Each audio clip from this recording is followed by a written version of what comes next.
Para los que fueron contestando, ¿sí? Para los que no, no hay problema, el que no pudo acceder a la cuenta, ¿sí? Eso no hay problema, no es algo que era obligatorio, era solamente cambiar la temática, ¿sí? De un repaso, de hacerlo de manera coloquial como lo hacemos siempre, era hacer algo distinto, ¿sí? Si le gusta esta manera, después lo seguiremos implementando para las restantes unidades, por lo menos de las clases que tengan conmigo, ¿sí? Así que bueno, vamos a ir al formulario, ¿sí? Y los vamos a ir contestando entre todos. Bien, la primera nos decía, ¿existen actividades que aunque se desarrollen en centros urbanos y tengan un proceso industrial puedan ser regulados por la ley 26727? Esta era una pregunta capciosa, ¿sí? Y la respuesta Es es que sí. no, ¿sí? Porque ya el hecho de que tenga un proceso industrial lo Ah, dejaba por fuera del tratamiento del régimen, ¿sí? Sí había actividades que estaban, lo determinaba el artículo 7 de la ley, que aunque se desarrollen en centro urbano, sí podían ser incluidas, pero si tenían un proceso industrial, ya cualquier actividad lo dejaba por fuera del régimen, ¿sí? Entonces era un poquito capciosa porque una parte era correcta y la otra no, ¿sí? ahí entré mal. Claro, yo primero Yo puse también, eso. sí, esa pequeña detalle de industrial no la verdad que no la tuve en cuenta. Eh, Pero Te bueno, cuento un chisme, estábamos con los profes, se los mando jodiendo y en la primera respuesta se equivoca, le digo, bueno, era un poquito capciosa, ¿viste? Entonces, sí, sí, tenía una parte de lectura e interpretación del enunciado, así que claro. Sí, yo también me era había un mandado poquito... primero poner que sí y después lo volví a leer y dije, no sé si había comentado que era con producción Pasa, industrial y entré a dudar. fue un poco maldita y en parte, pero bueno, era para saber si estaba bien, si leían bien el enunciado, más que nada era eso. ¿Sí? Después la segunda nos decía, un peón rural con 12 años de antigüedad, dice, ¿es correcto liquidarle como concepto de antigüedad el 12% del básico? Bueno, en este caso tuvieron muy bien las respuestas, ¿sí? Creo que eso se entendió, ¿sí? Que la respuesta es no, ¿sí? Porque al tener mayor de 10 años de antigüedad va a ser el 1,5% y no el 1% por año de servicio. Así que creo que eso se entendió bastante porque las respuestas fueron muy correctas, ¿sí? En un gran porcentaje, creo que 95%. Sí. Bien, la tercera nos decía, según la ley 26727 y la jornada de trabajo determinadas allí, marque las horas semanales máximas permitidas para cada caso, ¿sí? En este caso nos hablaba de dos tipos de jornada, la diurna y la nocturna, ¿sí? Y acá había dos opciones correctas, ¿no? Obviamente una para cada una, donde la jornada diurna tiene un máximo de 44 horas y la jornada nocturna de 42, ¿sí? Acá obviamente yo les tiré algunos datos con respecto, más que nada, por la jornada diurna de 48 horas, que es lo que establece la ley 2744 en el régimen general, ¿sí? Por las dudas, a ver si alguno no lo entendió, saber que en este régimen la jornada máxima es de 44 para la diurna y 42 para la nocturna, ¿sí? Ahí también estuvieron bastante acertadas las respuestas, no me preocupa en ese sentido.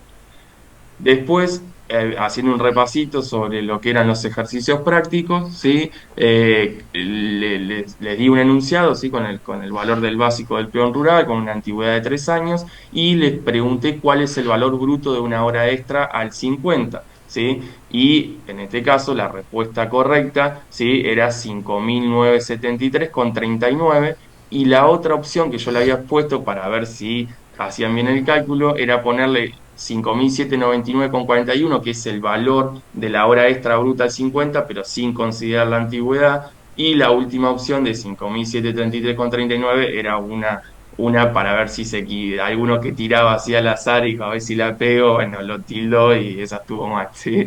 Pero bueno, también bastante correctas las respuestas, ¿sí? No es algo que me preocupe en ese sentido. A ver, voy a ir.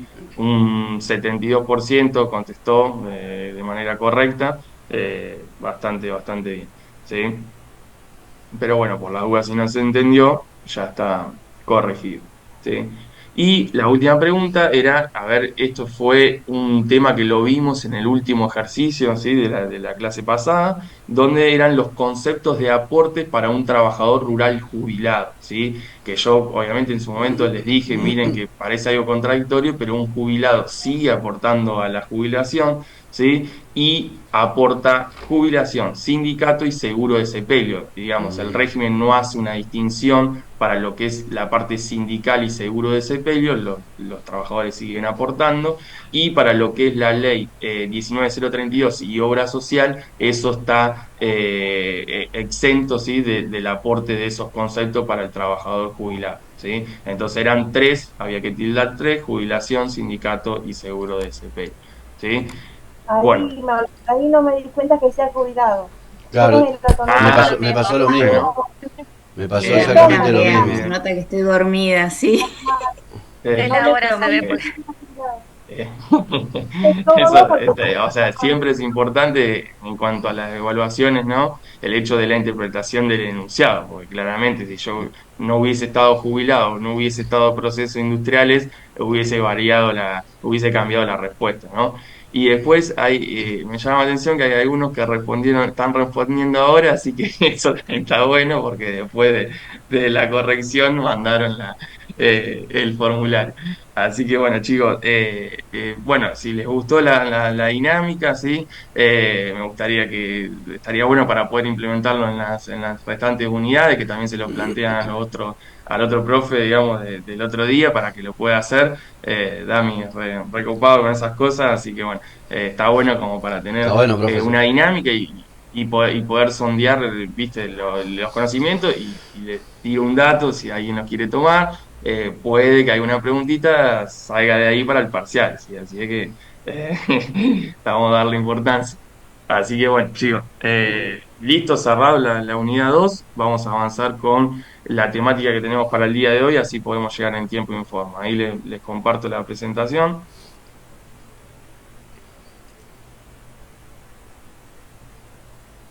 Bien, bueno chicos, para el día de hoy teníamos asignado, ¿sí?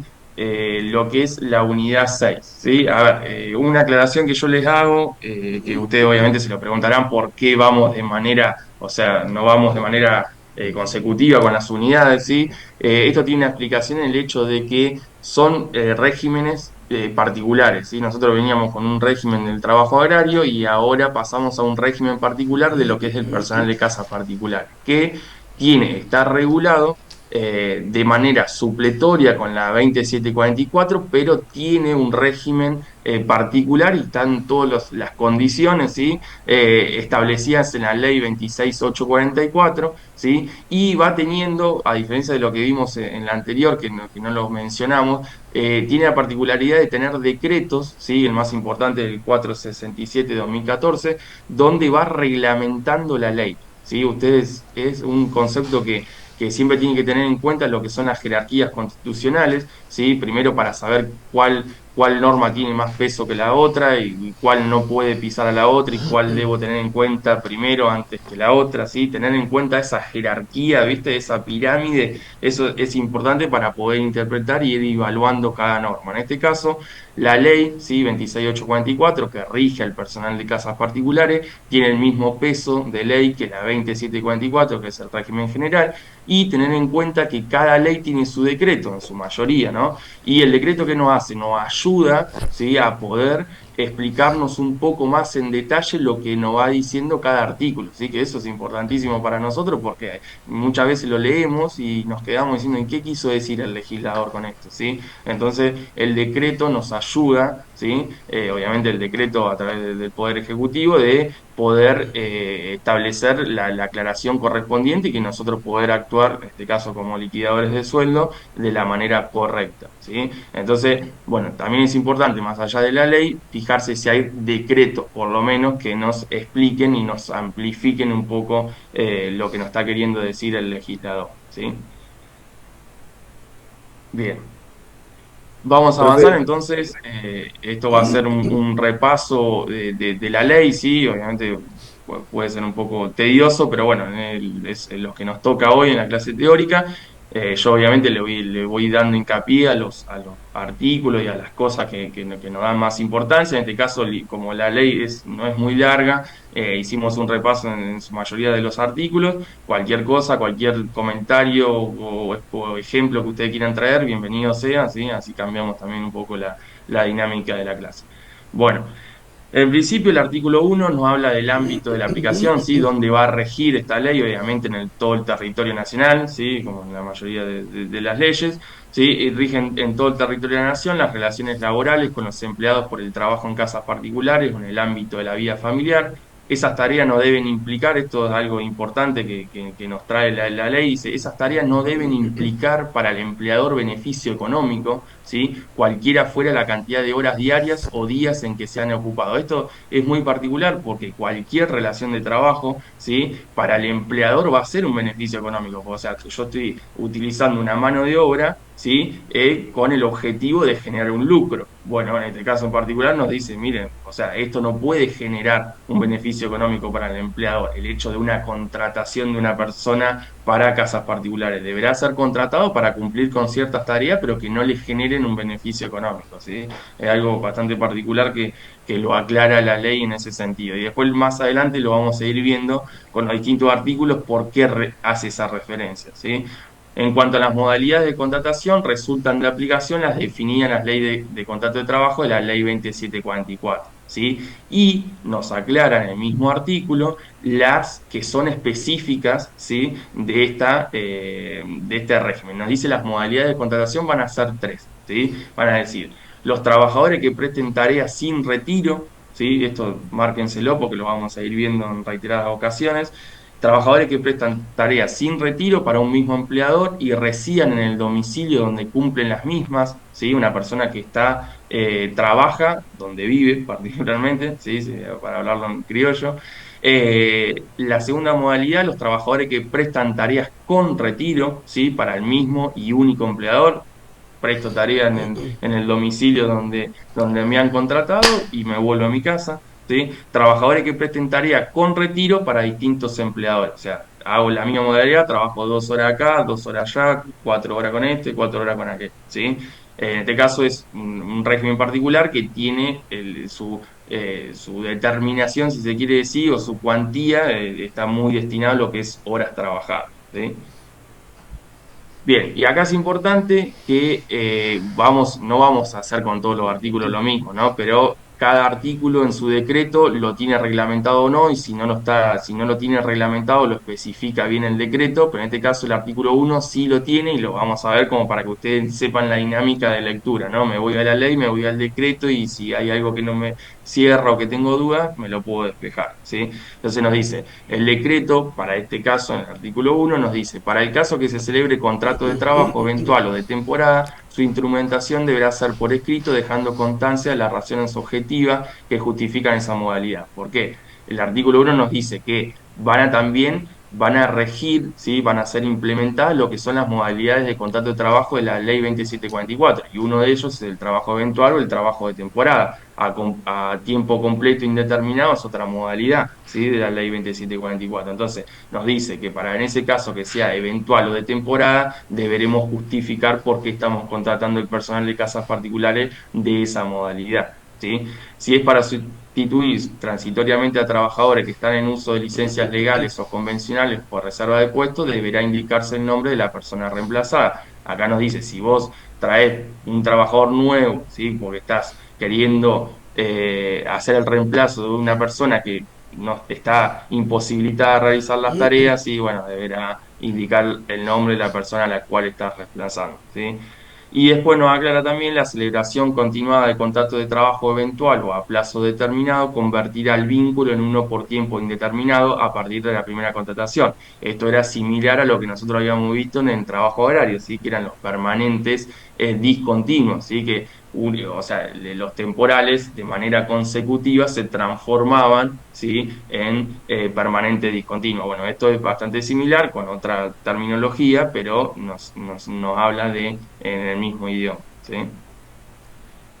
Bien, después la ley en el artículo 2 sí nos determina qué es casa particular. ¿Se acuerdan? O sea, vamos a hacer mucho esto de a ver qué vimos en el trabajo agrario con lo que nos va diciendo la ley, porque sí, tienen sus semejanzas en cuanto a las determinaciones que van haciendo, ¿sí? En este caso nosotros, si no fuese por la ley, no sabríamos de qué es qué es trabajo en casas particulares. Bueno, la ley lo define, ¿sí? Entonces nos dice que el trabajo en casas particulares es toda prestación de servicio de tareas de limpieza, mantenimiento u otras actividades típicas del hogar, también la asistencia personal y acompañamiento a los miembros de la familia o a quienes convivan en el mismo domicilio con el empleador, ¿sí?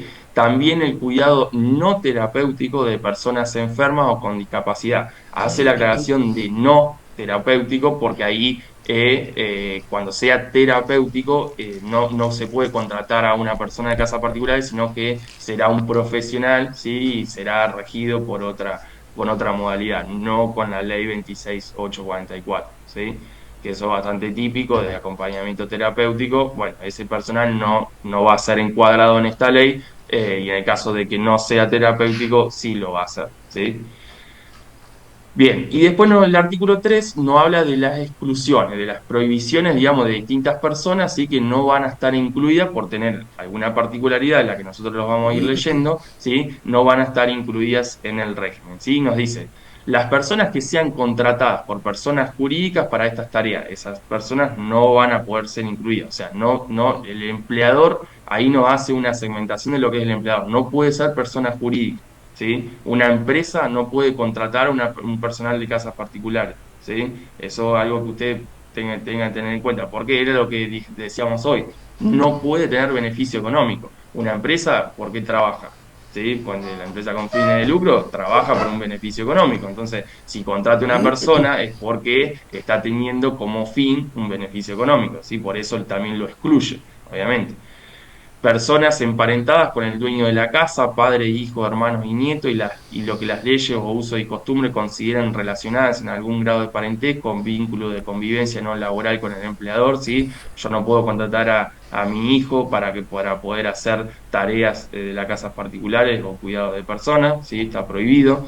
¿Sí? Personas que realicen tareas de cuidado y asistencia de personas enfermas o con discapacidad cuando se trate de una prestación de carácter exclusivamente terapéutico o que exija contar con habilitaciones profesionales, lo que dijimos anteriormente, lo permitido no terapéutico, acá lo terapéutico lo marca como una exclusión, ¿sí? Personas contratadas únicamente para conducir vehículos de la familia, o sea, ese no va a poder ser incluido en este régimen. Personas que convivan en el hogar con el personal de casas particulares y que no presten servicios de igual naturaleza para el mismo empleador, ¿sí?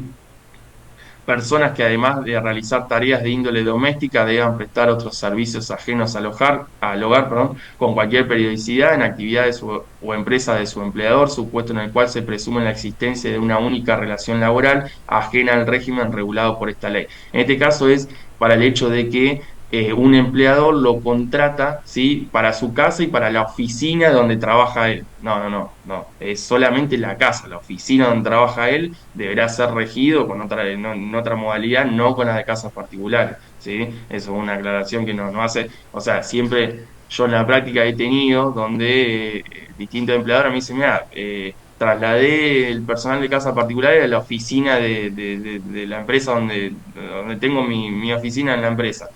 No, está prohibido eso, no lo puedes realizar, ¿sí? Yo no puedo hacerte un cambio de domicilio. Por eso acá juega un papel fundamental el tema del domicilio de explotación que está trabajando, llevando a cabo las tareas la empleada, ¿sí? Eso es un dato muy importante en este régimen, ¿sí? Profe, Personas empleadas por consorcios de propietarios, por clubes de campo, barrios privados u otros sistemas de condominio, ¿sí? Para la realización de las tareas mencionadas en esta ley. O sea, en el caso de que hay otra exclusión en cuanto al perfil del empleador, si en ese caso son clubes de campo, barrios privados o sistemas de condominio, ¿sí? Típico de un consorcio, ¿sí? De un edificio, bueno, en este caso no va a poder ser contratada, más allá que sean tareas de limpieza, de cuidado, no van a ser regidas por esta ley, ¿sí?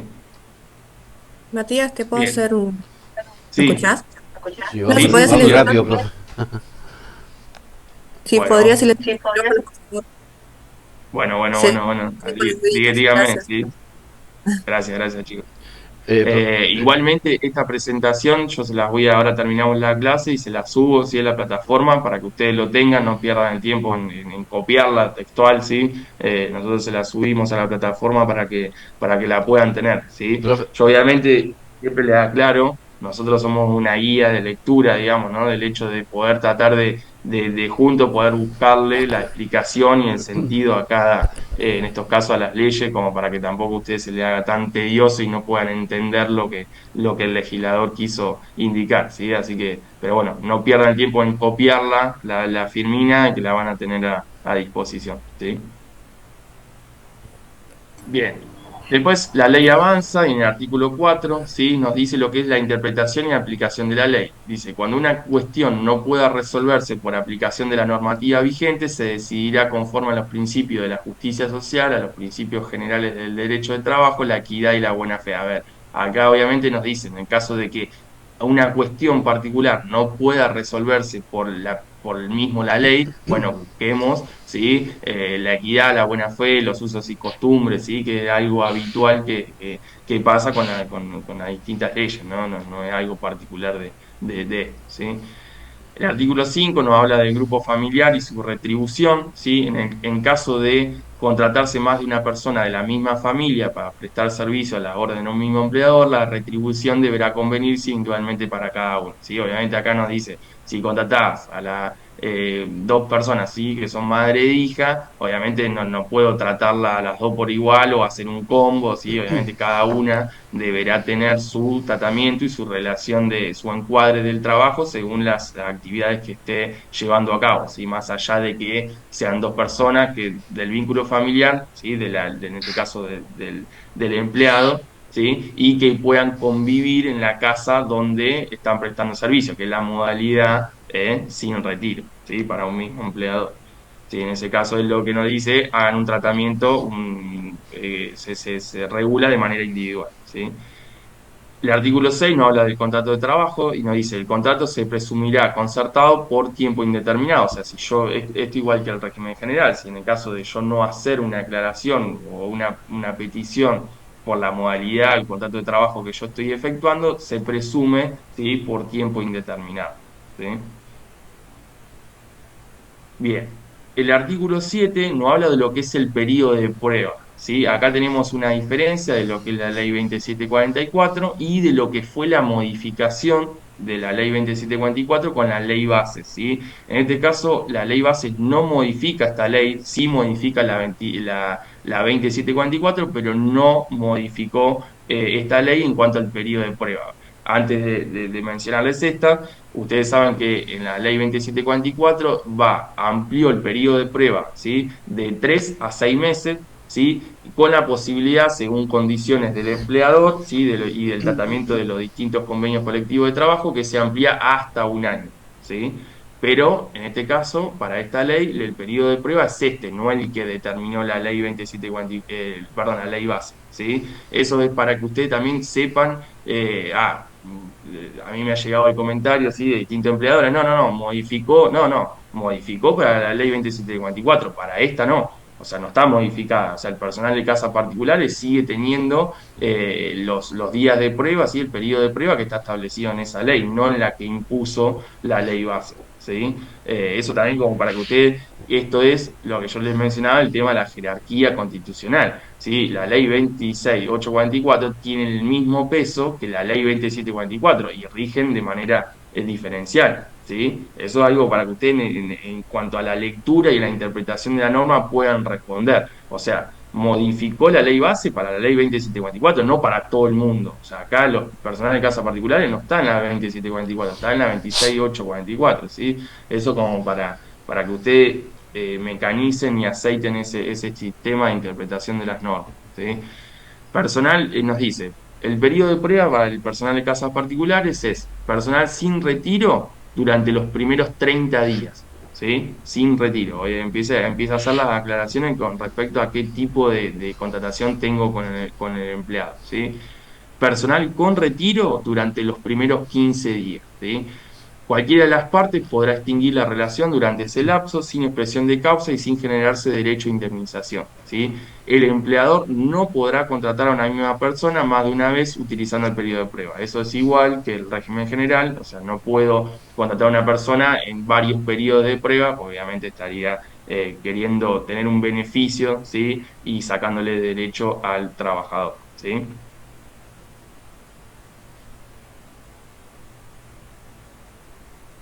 Bien. El artículo 8, ¿sí? Nos empieza a hablar, bueno, de las categorías, ¿sí? Entonces, ustedes recuerden en el trabajo agrario que la determinación de las categorías no estaba en la ley, ¿sí? Esto también es otra particularidad. La determinación de las categorías estaba a través de determinado por la resolución de la CNTA, de la Comisión Nacional del Trabajo Agrario. Bueno, en este caso no, en este caso ya la ley lo determina, ¿sí? Entonces, bueno, una particularidad, tiene la misma fundamentación, ¿sí? Pero se los traigo como para también saber cómo nosotros vamos leyendo las distintas normas, ¿sí? En este caso, el artículo 8 de la ley ya no establece las categorías. Vamos a tener cinco, ¿sí? Vamos a tener los supervisor, supervisora, ¿sí? Que es la coordinación y control de las tareas efectuadas por dos o más personas a su cargo, ¿sí? Personal para tareas específicas, cocineros, cocineras contratadas en forma exclusiva para desempeñar dicha labor y toda otra tarea del hogar que requiera especial idoneidad del personal para llevarla a cabo, ¿sí? Caseros, personal que presta tareas inherentes al cuidado general y preservación de una vivienda en donde habita con motivo de contrato de trabajo, ¿sí?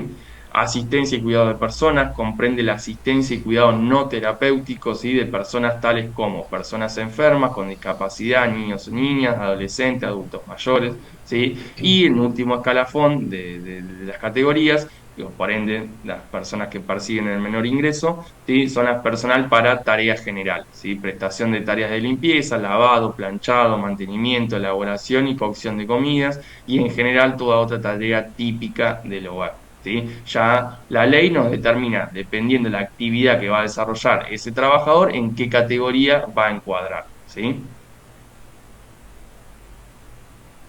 Bien. La ley avanza, ¿sí? Y al igual que lo hemos visto en el trabajo agrario, está la sección o el título, ¿sí? Que es lo que es la prohibición del trabajo infantil y protección del trabajo adolescente, ¿sí? En este caso, ¿se acuerdan que yo les mencionaba que el trabajo agrario decía, está prohibido la contratación de menores de 18 años, ¿sí? Y después la misma ley nos hacía una excepción, pero salvo que si esa persona tenía esta condición o trabajaba para un emprendimiento que no, que era solamente familiar, o sea, ¿viste? Hacía una excepción. En este caso no. En este caso es la prohibición del empleo para personas menores de 16 años sin excepción, ¿sí? No, no está totalmente prohibido la contratación de menores de 16 años, ¿sí? Y en este caso nos da una protección, la ley protege, ¿sí? A lo que son los trabajadores adolescentes, ¿sí? Que cuáles son los que van entre 16 y 18 años, ¿sí? Y nos dice que podrán ser contratados y para ello deberán tener la aptitud física para poder ejecutar las tareas que uno le designó, ¿sí? Su jornada de trabajo no podrá superar las 8 horas diarias y las 36 horas semanales, ¿sí? Esto es muy similar a lo que nosotros vimos en trabajo agrario, o sea, lo podés contratar siempre y cuando tenga la aptitud física para poder realizarlo, ¿sí? Y el empleador no podrá contratar a menores que no hayan finalizado su instrucción educativa obligatoria, salvo que éste garantice la finalización de los mismos, ¿sí? Otra particularidad, o sea, yo no puedo ir a contratar a una persona que no terminó el secundario, ¿sí? Y si lo contrato, le debo garantizar la finalización de los mismos, o sea, ¿qué tendría que hacer? Destinarle su jornada de trabajo en un horario donde no le perjudique, ¿sí? La posibilidad de poder cursar, ¿eh? Bastante Eso no se ilógico puede. lo que aclara, pero bueno, está. Sí, Jessica. Aparte, te dice que tenés que tener secundario y la mayoría termina a los 17, 18 años. A los 16 no lo Esa- termina. Exactamente, o sea, y claramente es un tema que no, o sea, salvo que la persona se lo contrate para después de, no sé, una secundaria, bueno, dependiendo del turno, la modalidad del colegio, pero termina a las 6 de la tarde, algunos chicos terminan a las 6 de la tarde, que, o sea, van a ser de 6 bueno, no sé, algo que se aclara ahí, es difícil que se pueda llegar a realizar en la práctica, ¿no? La modalidad de trabajo sin retiro estará prohibida para los trabajadores adolescentes. O sea, acá, ¿qué nos determina la ley?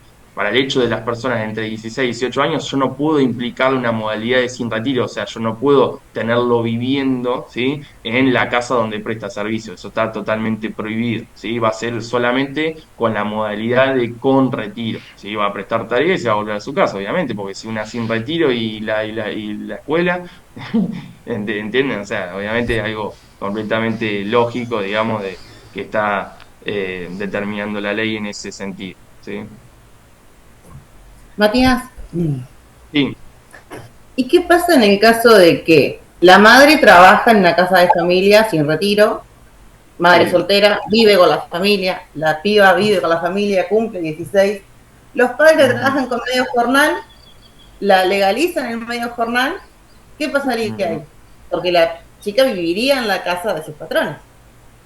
Bueno, yo te digo lo que yo interpreto, es algo completamente ilógico, pues no, porque vamos a decir, o sea, debe vivir con su padre, pero en ese caso no podría ser contratada, ¿sí? ¿Por qué? Porque está teniendo una modalidad sin retiro, ¿sí? Yo, o sea, lo que yo interpretaría en ese caso, mira, no tenés la posibilidad, no le digo, no, salí de la esfera de tu mamá, anda a vivir a otra casa y contratala, sino el hecho de que ya con que sea su mamá trabaje en una modalidad así en retiro, por ende sus hijos también no van a poder ser contratados porque no va a tener otra posibilidad que sea sin retiro, porque vive dentro de la casa donde presta servicio. Es una interpretación que yo hago, ¿sí? No lo aclara la ley, no lo aclara el decreto, es lo que yo te respondo con respecto a esa consulta, lo que yo No, determinaría, ¿no? Está bueno el ejemplo.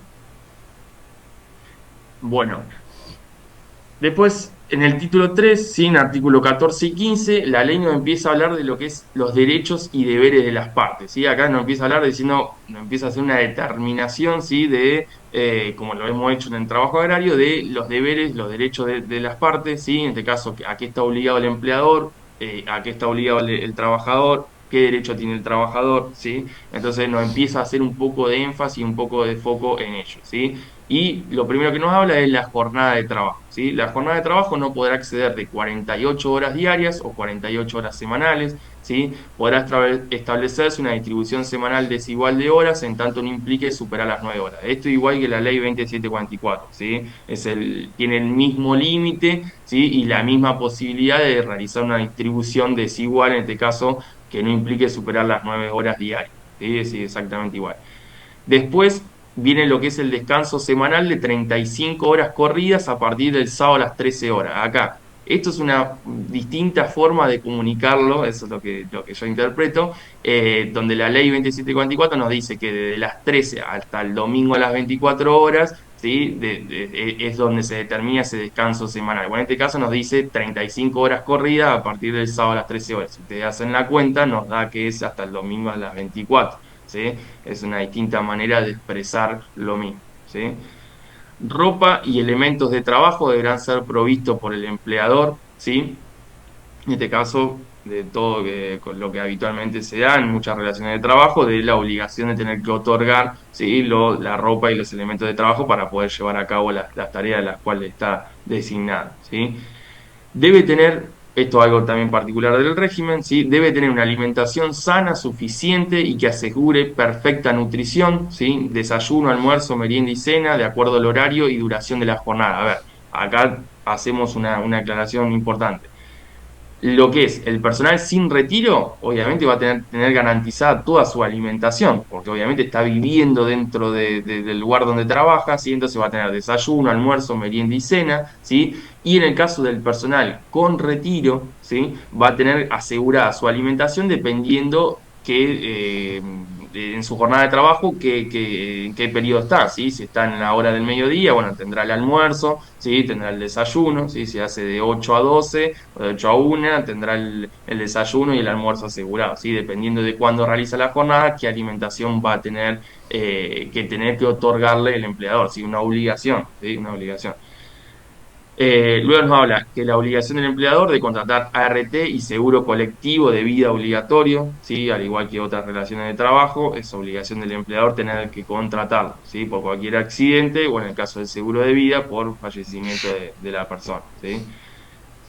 Después nos dice, para el personal con retiro, para un mismo empleador, entre el cese de una jornada y el comienzo de la otra, deberá mediar una pausa no inferior a 12 horas. ¿Sí? También similar a la ley 2744, donde nos exige la misma pausa. ¿Sí? Entre una jornada, la finalización de una jornada y el comienzo de la otra, debe haber una pausa de por lo menos 12 horas, ¿sí? Para garantizarle el descanso al trabajador. Bien, seguimos avanzando y nos dice los deberes del personal, ¿sí? Y nos dice, los deberes del personal será cumplir las instrucciones, ¿sí? De servicio que se le impartan, cuidar las cosas confiadas a su vigilancia y diligencia, observar reservas en los asuntos de la casa que tuviera conocimiento con el ejercicio de sus funciones, ¿sí? En este caso, ya no hablar de las cosas que escuchan en el ámbito de trabajo, ¿sí? Preservar la inviolabilidad del secreto personal y familiar en materia política, moral y religiosa, ¿sí? Muy similar a lo anterior. Desempeñar sus funciones con diligencia y colaboración, ¿sí? En este caso, cualquier información que ella filtre pueda ser utilizada en su contra, ¿sí? Podrá ser una causal de una extinción del contrato de trabajo, por lo menos, o de aplicar alguna sanción disciplinaria, ¿sí? Bien, nos dice, para el personal sin retiro, además gozará de los siguientes derechos, ¿sí? Entonces, en este caso no hace una excepción, nos dice cuáles son los derechos del personal sin retiro. Bueno, también, aparte de los que ya mencionamos, van a ser los que mencionamos a continuación, ¿sí? En este caso nos dice, para el personal sin retiro, además gozará de los siguientes derechos. Reposo diario nocturno, ¿sí? Acuérdense, sin retiro, o sea que está viviendo en el lugar donde trabaja. Dice, reposo diario nocturno de 9 horas consecutivas como mínimo, solo podrá ser interrumpido por causas graves y urgentes que no admitan demora, ¿sí? Que en este caso, o sea, algo muy particular, siempre se da en el hecho en el cuidado de una persona, así que, no sé, está descompuesta, lo que sea, che, mirá, está bien, o sea, estoy respetando tu reposo, pero la persona que vos estás cuidando se está muriendo, ¿sí? Entonces, algo hay que hacer. ¿Sí? En los casos de interrupción del reposo, las horas de trabajo serán remuneradas como horas extras, ¿sí? Y darán derecho al trabajador a gozar del descanso compensatorio, ¿sí? En ese caso, si se interrumpe el descanso nocturno, lo deberemos pagar como horas extras, ¿sí? Y también, obviamente, le dará el derecho al trabajador de un descanso compensatorio por esas horas, o sea, si se levantó a mitad de noche, ¿sí? Podrá retomar sus actividades más tarde de lo habitual, ¿sí? Dice, un descanso también tiene derecho a un descanso diario de 3 horas continuas, ¿sí? Entre las tareas matutinas y vespertinas, queda comprendido el tiempo para el almuerzo. En este caso, no la del mediodía, ¿sí? Habitualmente, tiene un descanso diario de 3 horas. Las de las 9 horas de la noche, más 3 horas, ¿sí? Entre las tareas matutinas y vespertinas, ¿sí? También gozará del derecho de una habitación amueblada, higiénica y con destino exclusivo para el personal, ¿sí? Obviamente le debe garantizar el empleador en este caso como si fuese una vivienda digna, ¿no? En este caso hablando de la habitación donde la persona va a estar descansando y donde va a desarrollar su vida personal, ¿no? Bien. Y nos hace una aclaración que por resolución de la Comisión Nacional de Trabajo en Casas Particulares o por convenio colectivo podrán establecerse distintas distribuciones de pausas y descanso en tanto se respete el máximo de trabajo semanal y reposo diario nocturno, ¿sí? Obviamente esto puede estar modificado por una resolución de la Comisión Nacional, que después la vamos a ver qué es lo que le da el origen a la Comisión Nacional, como lo vimos en el trabajo agrario. Acá en casas particulares también existe una comisión que todavía la ley no le dio el nacimiento, pero ya la menciona, ¿sí? Después más adelante lo vamos a ver, ¿sí? Y nos dice que en ese caso, si mediante una resolución se establece una distinta distribución de pausas y de descanso, como está establecido acá, o sea, obviamente tendrá la validez necesaria, ¿sí? Si mientras de tanto se respeten lo que es el descanso semanal, ¿sí? El máximo trabajo semanal, perdón, y el reposo diario nocturno, ¿sí? Bien. Ya la ley se mete en el título quinto, ¿sí? Lo que es la parte de remuneración, ¿sí? Para estas relaciones de trabajo, ¿sí? Y nos dice lo que es el salario mínimo, ¿sí? En este caso, al igual que el régimen de trabajo agrario, ¿sí? Está fijado por la Comisión Nacional, en este caso es particular del régimen, Comisión Nacional de Trabajo en Casas Particulares, ¿sí? Sin perjuicio de mejores derechos que se establezcan mediante convenios colectivos de trabajo. Esto hace la aclaración porque si en un futuro se genera un convenio colectivo de trabajo donde encuadre, ¿sí? donde establezca las relaciones de trabajo, ¿sí? de la ley 26844, bueno, si ellos establecen mejores derechos que los que están fijados por la comisión, obviamente serán los que serán aplicables. ¿Sí? ¿Se entiende eso? O sea, en este caso es que si el convenio colectivo establece una escala salarial que es mayor a la fijada por la Comisión Nacional, bueno, será aplicable la que establezca el convenio colectivo de trabajo, porque es más beneficioso para el trabajador. ¿Sí? ¿Se entiende esa parte por las dudas? Bien. Luego nos determina el lugar, plazo y oportunidad de pago. Esto es muy similar a la ley 2744. Sí, dice, deberá realizarse en días hábiles, en el lugar de trabajo y durante las horas de prestación de servicio. ¿Sí? Al personal mensualizado hasta el cuarto día hábil, ¿sí? Igual que la norma general. Y al personal remunerado a jornal o por hora al finalizar cada jornada o cada semana según lo convenido. Según lo que sea más propicio para las partes, es lo que será convenida la modalidad de pago para ese tipo de personal, ¿sí? Y la reglamentación, en este caso del decreto 467-2014, ¿sí? Nos hace una aclaración con respecto a este artículo y nos dice, para el personal que trabaja 32 o más horas en la semana, el pago deberá ser acreditado en cuenta sueldo, ¿sí? Y para los restantes casos podrá ser en efectivo. ¿Sí? En este caso nos hace una aclaración de que si vos trabajás 32 o más horas por semana para un mismo empleador, vos le podés exigir la acreditación en tu cuenta sueldo, ¿sí? Y si no, también podés optar con la posibilidad del pago en efectivo, ¿sí? Es un régimen que es bastante particular en ese caso, que hay muchas remuneraciones que se dan en efectivo y no en cuenta sueldo. ¿Sí? Pero bueno, en este caso, si yo trabajo 32 o más horas por semana para un mismo empleador, deberá ser acreditado en cuenta sueldo. ¿Sí? Es una aclaración que hace el decreto, no la ley. ¿Mm? Bien. La ley sigue avanzando y nos empieza a hablar del recibo, ¿sí? También lo mismo que la 2744, donde nos da la formalidad y donde nos va estableciendo qué cosas son obligatorias a incluir dentro del recibo, ¿sí? Y nos dice que primera parte deberá ser doble ejemplar, ¿sí? Uno de ellos confirma al empleador, se entrega a la empleada y en su contenido deberá contener como mínimo la siguiente información: nombre y apellido del empleador, domicilio quit y nombre y apellido del empleado y su calificación profesional, o sea, la categoría del trabajador, el tipo de remuneración y la forma de determinación. Nosotros ahora vamos a ver más adelante de que está la remuneración y su forma se puede hacer de manera mensual o por hora, ¿sí? Ahora lo vamos a ver y lo vamos a explicar, ¿sí? El total bruto de la remuneración básica y demás componentes remunerativos, en los trabajos remunerados a jornal o por hora, el número de jornadas o horas trabajadas y el lapso al que corresponden, ¿sí? Determinar qué tiempo estuvo trabajando, cuántas horas, ¿sí? Detalle el importe de las retenciones que legal o convencionalmente correspondan. Acá vamos a ver que nos tienen los descuentos típicos de las otras relaciones de trabajo, ¿sí? Esto después más adelante lo vamos a poder visualizar, ¿sí? El importe neto percibido, expresado en números y letras, la constancia de la recepción de un ejemplar para el empleado, la fecha de ingreso, tarea o categoría que desempeñó durante el periodo de pago, lugar y fecha de pago real, ¿sí? Y acá es importante que es el modelo del recibo tipo de pago obligatorio, ¿sí? Que este está establecido por lo que era AFIP, ahora ARCA, ¿sí? Donde, o sea, yo al emitir un recibo de sueldo no puedo emitir de la forma que yo crea conveniente, sino que debo ir a la página de ARCA, ¿sí? Y a través del servicio del personal de casas particulares donde voy a emitir el recibo de sueldo, ¿sí?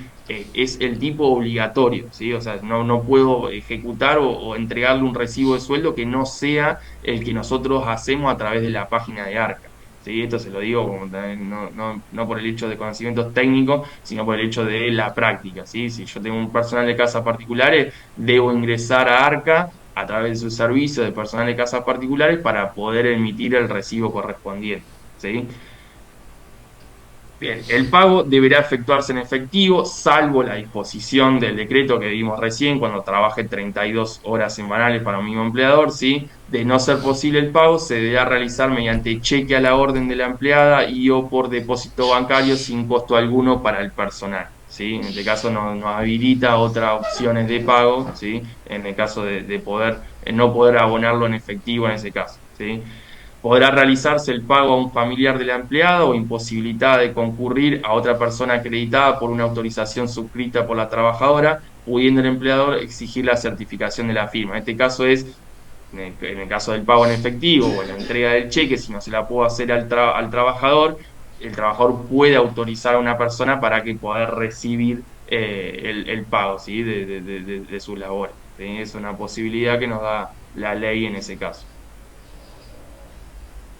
Bien, después el artículo 22 y sigue hablando de lo que es el recibo, ¿sí? Acá lo marqué en amarillo porque me van a tener que ayudar ustedes en cuanto a la interpretación de la norma, porque yo le he buscado la vuelta y no sé a qué hace referencia, ¿sí?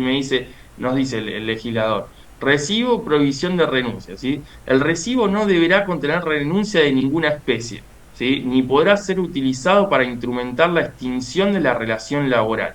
Esa es la parte que más ruido me hace, dice. O la alteración de la calificación profesional en perjuicio de la empleada, toda mención que contravenga esta disposición será nula. A ver, si toda remuneración debe ser incluida en el recibo de sueldo, ¿por qué en la extinción en la extinción de la relación laboral no lo puedo ejecutar? Es más, en la página de Arca, ¿sí? Cuando nosotros vamos a emitir este recibo obligatorio, nos da la posibilidad de ingresar un concepto de indemnización, ¿sí? ¿Y por qué no lo puedo instrumentar como la extinción del contrato de trabajo? ¿Sí? Si toda remuneración debe estar incluida. O sea, yo lo interpreto de esa forma y el decreto reglamentario no hace ninguna mención a este artículo, o sea, no lo reglamenta. Entonces, sinceramente, no sé cuál fue el sentido, ¿sí? De este caso de la instrumentación de la extinción de la relación laboral, o sea que no pudo ser utilizado. No logro entender esa parte, si alguno lo sabe interpretar y lo quiere transmitir, bienvenido sea. La misma duda surgió en la clase pasada con los chicos de San Miguel, ¿sí? No pudimos encontrarle el sentido a lo determinado en ese artículo, ¿sí? Yo lo que Bien, interpreto, profe, de esto es sí, que si el personal renuncia, como se paga solamente por lo que trabajó y no contiene ninguna indemnización ni nada, debe ser sí, por eso. Que solo en el tema de cuando el personal renuncia, no cuando, sí. digamos, como es el empleador la echa. Ah, pues puede ser, sí, sí, sí, una buena interpretación. O sea, en el caso no de un despido por parte del empleador, Claro, sino de una de renuncia. renuncia, sí, Claro, de, porque se paga solamente, porque yo trabajé en casa particular, igual de manera, obviamente en negro, sí, pero bueno, sí, como se paga por lo general por las horas trabajadas nomás y te dicen sí, mañana no venís, te pago ese día y no necesito emitir un recibo por la extinción. claro. No, sí, es muy probable. O sea, viendo, o sea, lo que a mí me llama mucho la atención es que ni la ley ni el decreto hace, porque, o sea, yo ponerle que lo interpreto de la misma forma que lo interpretaba vos, ¿no? Entonces yo digo, pero ¿por qué no hacer la distinción o la segmentación? Es decir, bueno, en el caso de la renuncia del trabajador, lo puedo utilizar, y en el caso de un despido arbitrario o de manera unilateral por el empleador, ¿sí? No podrá ser utilizado. O sea, me llamó mucho la atención que tampoco el decreto lo aclare, ¿no? Obviamente nosotros, a ver, como liquidadores de sueldo no sabemos toda la normativa, ¿sí? Y obviamente acudimos mucho a la ley, a los decretos para poder evacuar un montón de dudas. Y en este caso me llamó mucho la atención porque la verdad que no le encontraba esa explicación. Pero la verdad que muy buena, Lea, ¿no? Sí. Sí, L. Muy buena tu aclaración, muy válida. Profe, No ¿y no, será Sí. no querrá decir que el empleado no puede renunciar a ningún derecho y que se vea reflejado en el recibo? claro, yo pensé También lo puede ser. mismo, como que, Sí, sí, sí, muy válido también, sí, sí, sí, sí. Ahí lo Ujú. busqué y Sí, dice que el recibo solamente es una prueba de pago, en lo que es para sí, casas particulares, sí. y solo debe de representarse la remuneración correspondiente al pago por los servicios ofrecidos. Y que en el caso de renuncias hay otro tipo de documentos que es lo que se debe de entregar.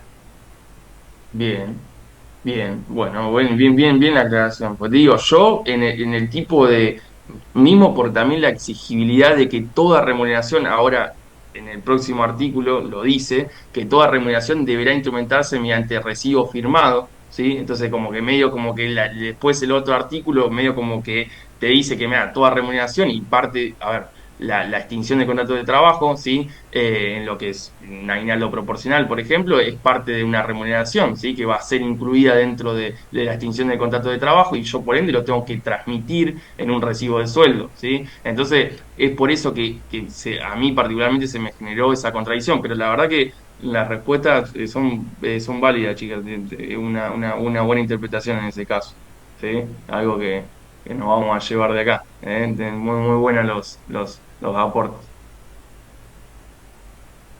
Bien, seguimos en lo que es el artículo 23, nos dice el recibo y la validez del mismo, nos dice todo pago en concepto de salario, ¿sí? U otra forma de remuneración deberá instrumentarse mediante recibo firmado por el dependiente, ¿sí? En los casos en que no supiere o no pudiere firmar, bastará la impresión digital, pero la validez del acto dependerá de los restantes elementos de prueba que acrediten la efectiva realización del pago, ¿sí? En este caso es que fijarse en la validez en cuanto a la firma, ¿sí? La importancia que le da en cuanto a la firma de dar consentimiento, ¿sí? A lo que está liquidado en ese recibo de sueldo, ¿sí? La firma en blanco, sí, la provisión de la misma, ¿sí? La firma no puede ser otorgada en blanco por la empleada, pudiendo desconocer y oponer el contenido del acto, demostrando que las declaraciones insertas en el documento no son reales, ¿sí? Obviamente, si hay una firma en blanco, lo probable es que la trabajadora no dio la trabajadora no dio el consentimiento, ¿sí? Para lo que está incluido dentro de ese recibo de sueldo, ¿sí? Bien, sigue avanzando, la ley nos determina lo que son las horas extras, ¿sí? En este caso, muy similar a la ley 2744 y a todos los regímenes que nosotros vamos a ir conociendo, ¿sí? Y nos dice que el empleador deberá abonar al personal que prestare servicio en horas suplementarias un recargo de el 50% calculado sobre el salario habitual, ¿sí? Si se tratara de días comunes, yo se lo marqué ahí porque dice días comunes, entonces yo interpreto que de lunes a viernes, ¿sí? Y para los días no comunes, en este caso, del 100% en los días sábados después de las 13 horas, ¿sí? Y en días domingos y feriados, ¿sí? En este caso es similar al régimen general, ¿sí? Bien. Después nos hace también la aclaración del sueldo anual complementario, o sea, la determinación es igual que el régimen general, ¿sí? Que va a consistir en el 50% de la mayor remuneración mensual devengada por todo concepto dentro de los semestres que culminan en los meses de junio y diciembre de cada año, ¿sí? Recuerden que el salario anual complementario es un sueldo más, ¿sí? Que está fraccionado en dos, ¿sí? Que es con la posibilidad de con periodo de pago, ¿sí? En junio y diciembre de cada año, ¿sí? Será abonado en dos cuotas, ¿sí? La primera de ellas en la última jornada del mes de junio, ¿sí? Y la segunda en la última jornada laboral del mes de diciembre. Acá le hago una aclaración y lo llevo un poquito a la ley 2744 y les pregunto a ustedes cuáles son las fechas obligatorias determinadas en la ley 2744 respecto al aguinaldo. ¿Cuáles son las fechas? Julio y diciembre. Hasta el 12 de diciembre creo que es el plazo máximo de pago. Tiene, o sea, primero establece dos fechas, ¿sí? Obligatorias. La primera, el primer pago, el 30 de junio. 30 ¿sí? de junio y Y 18 el de diciembre. 18 de Y diciembre, ¿no es? 18 de diciembre. Después habilita otras posibilidades de poder, según la situación de la empresa, poder, en vez de pagar en dos, pagar en tres cuotas, ¿sí? Según la situación crítica y financiera de la empresa, lo puede realizar, ¿sí? Y bueno, pero después las fechas obligatorias están determinadas como 30 de junio y 18 de diciembre. En este Eso, caso en digamos, serían particular, como los topes, fechas tope, se puede pagar antes si quieren. sí, sí, es más, hay muchas empresas que pagan el aguinaldo mucho antes. He tenido conocimiento que han pagado el aguinaldo con mucha anticipación, ¿sí? Después, obviamente, ajustándolo al momento, ¿sí? A diciembre o a junio, pero sí, se da en la práctica que lo suelen pagar antes. Pero bueno, esas son las fechas obligatorias por ley, ¿sí? Y en este caso particular, algo que le quería traer, el hecho de que tengan el detalle, ¿sí? Que lo puedan ver, que es la última jornada del mes de junio y la última jornada del mes de diciembre. O sea, si la persona trabaja hasta el 25 de junio porque es su modalidad o hasta el 28 de junio porque es su modalidad, deberá pagarse en ese momento y no el 30 de junio. Por eso no hace la aclaración del 30 o del 31 de diciembre, porque en ese caso es la última jornada que va a estar efectuando tareas el trabajador, ¿sí? Cuando se opere la extinción del contrato de trabajo por cualquier causa, la empleada o sus derechohabientes tendrán derecho a percibir la parte proporcional del SAC, ¿sí? Devengada en el respectivo semestre que tenga lugar la extinción del contrato de trabajo. O sea, obviamente es un aguinaldo proporcional, ¿sí? Igual que el régimen general, deberá abonarse en la extinción del contrato de trabajo, sea cual sea la causa, con, sin causa, por renuncia, ¿sí? En ese caso, siempre el aguinaldo proporcional va a estar incluido, ¿sí? Bien, seguimos avanzando y llegamos al título 7 donde nos habla de las licencias, ¿sí? Arranca por las vacaciones, que obviamente de las más importantes en cuanto a las licencias ordinarias en este caso, ¿sí? El trabajador gozará de un periodo de licencia anual ordinaria de vacaciones pagas de 14 días para una antigüedad que sea mayor de 6 meses y no exceda de 5, ¿sí? De 21 para lo que sea mayor a 5 y no exceda de 10, de 28 para superior a 10 y no exceda de 20, y de 35 para lo que fuese superior a 20, ¿sí? En ese caso, igual que la ley 2744, es exactamente lo mismo, ¿sí? Para la determinación, la extensión de la licencia anual que se va a otorgar, deberá tenerse la antigüedad que tenga el trabajador al 31 de diciembre de ese año, ¿sí? O sea, yo debo contemplar la antigüedad que tiene, si el periodo vacacional arranca el 1 de noviembre, ¿sí? Para este caso, debo contemplar la antigüedad que el trabajador va a tener al 31 de diciembre de ese año para poder saber cuántos días de vacaciones le corresponden, ¿sí? Es igual que el régimen general, no tiene ninguna particularidad, ¿sí? Y nos dice requisitos para su goce, también igual al general. Dice, la trabajadora deberá haber trabajado durante 6 meses del año calendario o aniversario en su defecto, gozará de un periodo de descanso anual en proporción de un día de descanso por cada 20 días de trabajo efectivo, ¿sí? Que serán gozados en días corridos.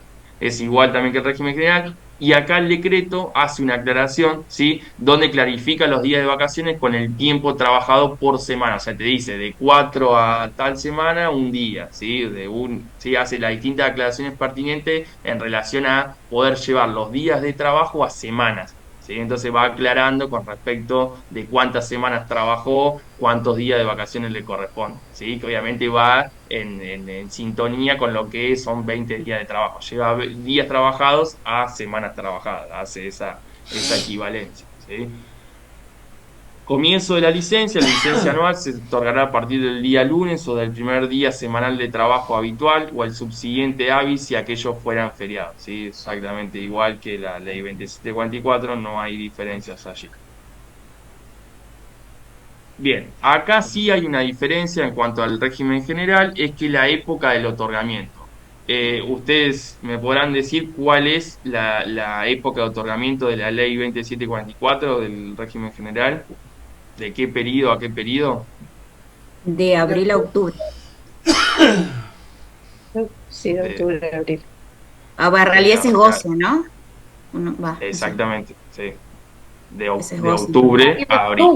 De octubre a abril, De claro. octubre a abril, no de abril a octubre, no, de octubre a abril. Sería el goce. ¿Sí? Bueno, en este caso, para este régimen es del 1 de noviembre, ¿sí? Al 30 de marzo, o sea, lo acota, digamos, a la época de otorgamiento, ¿sí? Lo acota, ¿sí?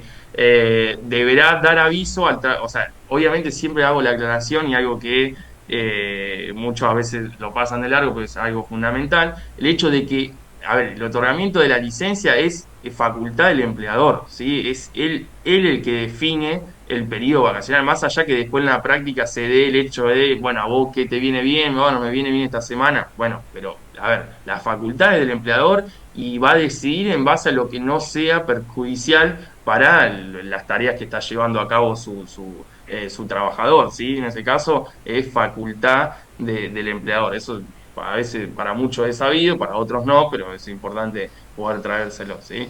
La licencia puede ser fraccionada a pedido del trabajador siempre que se garantice un periodo de goce de licencia no inferior a 2/3 partes de lo que le corresponde, ¿sí? En ese caso también es igual que el régimen general, el hecho de que poder fraccionar, la posibilidad de poder fraccionar con este límite, ¿sí? Las vacaciones, ¿sí? Retribución por vacaciones. Deben pagarse antes del comienzo de las mismas, lo mismo que el régimen general, ¿sí? Y acá nos trae una particularidad por el tema de la modalidad de contrato de trabajo, ¿sí? De este personal, ¿sí? Y nos dice, para el personal sin retiro, ¿sí? Nos hace esta aclaración. Cuando la empleada decida hacer uso de las vacaciones, ¿sí? Ausentándose del domicilio de trabajo, o cuando el empleador decida que durante la licencia anual, ¿sí? La empleada o empleado no permanezcan en el domicilio, ¿sí? Las prestaciones de habitación y manutención deberán ser sustituidas por el pago de su equivalente en dinero, ¿sí? Y nos dice, en ningún caso podrá ser inferior al 30% del salario por cada día de licencia. Acá lo analizamos juntos. ¿Qué nos quiere decir con esto? O sea, que para las personas sin retiro, o sea, las personas que viven dentro del lugar donde están trabajando, obviamente el empleador fue el que le aseguró, ¿sí? La vivienda y la comida, ¿sí? Entonces, esa persona, cuando salga de vacaciones, ¿sí? Y que por decisión propia o decisión del empleador deba salir del domicilio, ¿sí? Porque también se puede dar la posibilidad de que, mira, yo me tomo vacaciones, pero me quedo dentro de la casa, no me voy a ningún lado, pero no te presto ninguna tarea de servicio, estoy de vacaciones en tu casa. Es ilógico, pero puede pasar, ¿no? Por las posibilidades económicas que tenga el trabajador. Entonces, en ese caso de que la persona sin retiro se vaya de licencia, de vacaciones y se fuera del domicilio donde trabaja, ¿sí? El empleador deberá pagarle, además de sus días de vacaciones, un 30% adicional por el hecho de compensar, ¿sí? Las prestaciones de habitación y manutención que tiene el empleador como obligación en la relación de contrato de trabajo, ¿sí? O sea, ¿lo entendieron en ese caso? Como es, o sea, si sale del domicilio, obviamente el empleador debe garantizarle eso que es obligación de él, la vivienda y la comida, ¿sí? Obviamente lo reemplaza en dinero para, en el caso de la licencia de vacaciones de su trabajador, ¿sí? ¿Se entiende cuál es la lógica de esa compensación en dinero, digamos, ¿no? De las prestaciones que tiene obligado el empleador, ¿sí? O sea, lo que le debería pagar que sería el 30, no inferior al 30% para que pueda pagarse, digamos, una habitación y la comida esa semana o los 15 días que esté de vacaciones, tendría que ser. Exactamente, más allá de lo que le corresponde por días de vacaciones. O sea, yo le hago el cálculo, mira, le corresponde tanto valor por día de vacaciones, ¿sí? Pero además de eso, un 30% adicional para el personal sin retiro y en el caso de que esté fuera del domicilio donde presta las tareas, ¿sí? Bien. Después nos hacen la aclaración de lo que es la omisión del otorgamiento, ¿sí? Si vencido el plazo para efectuar la comunicación a la empleada, en este caso viéndolo, ¿no? Desde el lado del empleador, de la fecha de comienzo de sus vacaciones, el empleador, si no lo hubiese practicado, el personal podrá usar ese derecho de previa notificación fehaciente de ello y de modo tal que la licencia concluya antes del 31 de mayo, ¿sí? En este caso, igual que el régimen general, si el empleador no le comunica, ¿sí? Cuándo va a hacer su licencia, el trabajador puede notificar al empleador diciéndole, usted no me comunicó la fecha de vacaciones, por ende yo me voy a gozar de la licencia de vacaciones antes del 31 de mayo, ¿sí? Bien, después nos habla de lo que son los accidentes y enfermedades inculpables, ¿sí? En este caso también bastante similar al régimen general, ¿sí? Cada enfermedad o accidente inculpable que impida la prestación del servicio no afectará el derecho del trabajador a percibir su remuneración durante un periodo de hasta 3 meses al año, y si la antigüedad del servicio fuera mayor de 5 años y de 6 meses, si la antigüedad del servicio fuera menor de 5 años, van a ser 3 meses al año, y si la antigüedad fuese mayor a 5 años, será de hasta 6 meses, ¿sí? Acá lo que no veo la aclaración que hace el régimen general del hecho de carga de familia, ¿sí? El régimen general, cuando vos tenés carga de familia, se duplican los plazos, pasás con una antigüedad menor a 5 años, pasás de 3 a 6, ¿sí? Y con una antigüedad mayor a 5 años, pasás de 6 a 12. ¿Sí? En este caso, la ley no hace esa aclaración o esa distinción por carga de familia, ¿sí? Para el caso de enfermedad infectocontagiosa del empleado, del empleador o integrante del grupo conviviente de cualquiera de las partes, ¿sí? Que conforme a acreditación médica amerite el apartamiento temporario del empleado o de su grupo conviviente, se deberán adoptar las medidas necesarias para conjurar dichos riesgos, las que estarán a cargo del empleador, ¿sí? Lo aquí estipulado no será de aplicación cuando el cuidado del enfermo, ¿sí? Sea el objeto de la contratación de la empleada. A ver, acá por un tema de, no sé, una viruela, sarampión, una varicela, ¿sí? Una enfermedad infectocontagiosa, ¿sí? Tanto del empleado o el empleador o cualquiera de los convivientes de sus grupos familiares, el empleador es el que deberá garantizar los medios necesarios para que no se, o sea, garantizarle, ¿qué quiere decir? Garantizarle su remuneración y que no se presente a trabajar porque no se puede, ¿sí? En ese caso es lo que aclara la ley, ¿sí? Una licencia médica, ¿sí? Y lo que no será aplicado en este caso es cuando el enfermo, ¿sí? O sea, la persona, está ahí, hay una persona con varicela, ¿sí? Dentro del domicilio donde está trabajando, ¿sí? Y encima es el objeto, digamos, del trabajo. O sea, a mí me contrataron para cuidar a Susana y Susana tiene varicela. Y bueno, lamentablemente voy a tener que prestar los servicios porque estoy cuidando de esa persona, ¿sí? Con los recaudos necesarios y demás, pero deberé realizarlo, ¿sí? Bien. Después nos hace el aviso y la comunicación en cuanto a ¿no? al accidente o la enfermedad del trabajador. El empleado, salvo fuerza mayor, deberá dar aviso de la enfermedad o accidente culpable y del lugar en que se encuentra, ¿sí? Y en el transcurso de la primera jornada o de la primera oportunidad en la que fuese posible hacerlo. Acá tampoco hace la aclaración en el caso de el personal sin retiro. O sea, se entiende que si está enfermo, el empleador pueda constatar que es como vive en su casa, sí, que la persona está enferma, no hace esa aclaración, pero bueno, algo que yo traigo como también para que ustedes lo piensen y lo analicen, ¿sí?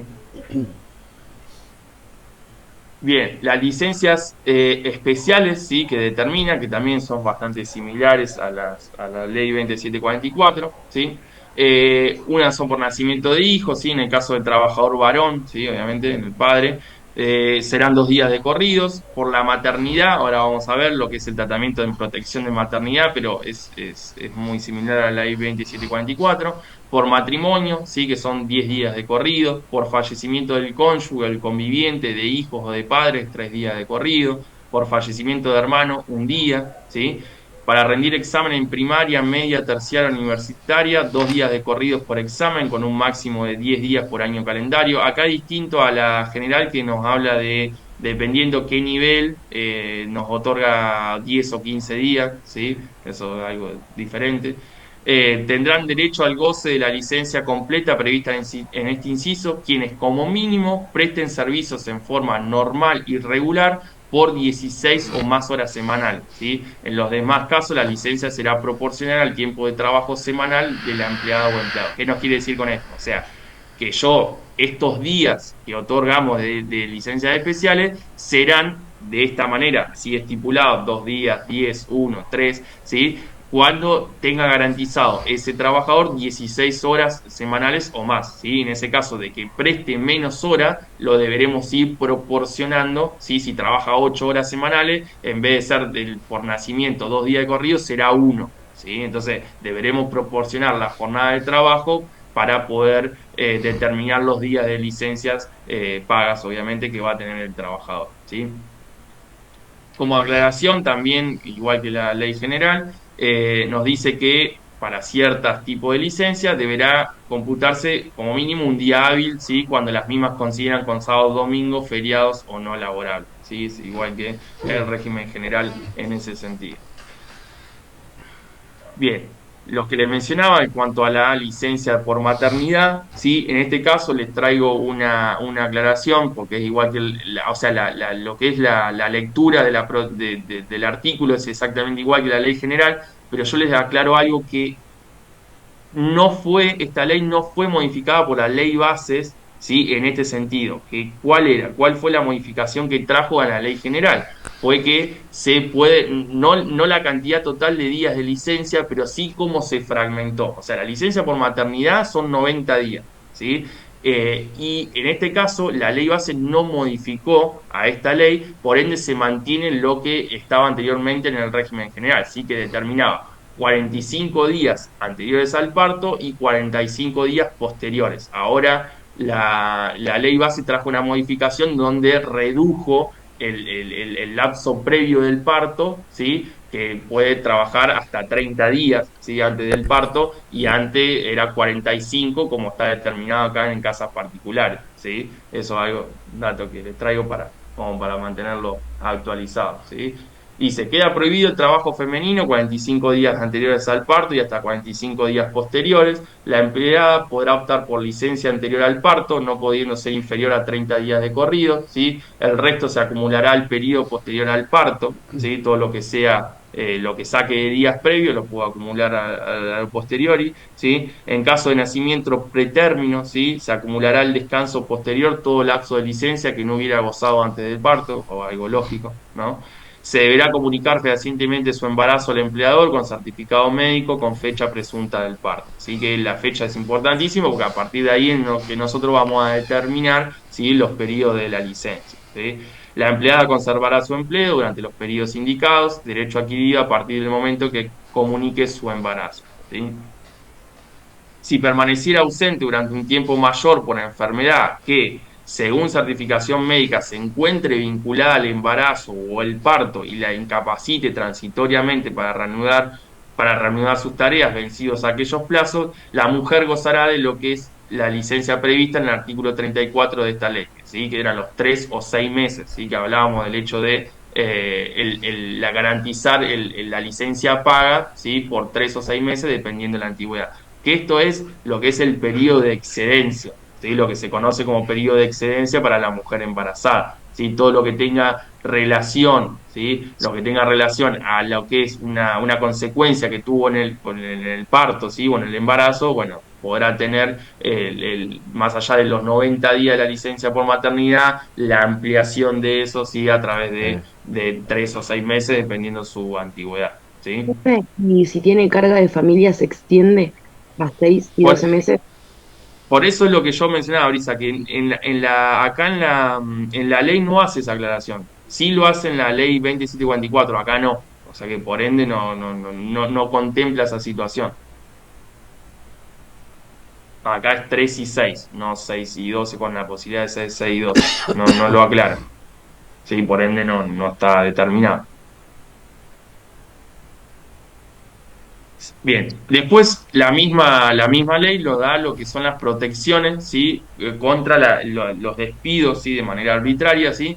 Para lo que es la maternidad y el matrimonio, ¿sí? Estas son presunciones que hacen con respecto a los despidos, ¿sí? Entonces nos dice, se presume, salvo prueba en contrario, que el despido obedece a razones de maternidad o embarazo cuando fuese dispuesto dentro del plazo de 7 meses y medio anteriores o posteriores a la fecha del parto, siempre y cuando la mujer haya cumplido con su obligación de notificar el embarazo o el nacimiento, ¿sí? Igual presunción regirá idéntico derecho, asistirá la empleada en los casos de interrupción del embarazo, de nacimiento sin vida. O sea, obviamente más allá de que no se haya el bebé no haya nacido con vida, debemos el hecho de se protege igualmente el despido en ese caso, ¿sí? En tales condiciones dará lugar al pago de una indemnización igual, equivalente a un año de remuneraciones, que se acumulará a la establecida para el despido sin justa causa, ¿sí? En este caso, si se da esta presunción de que el despido se da en los plazos que está determinado, ¿sí?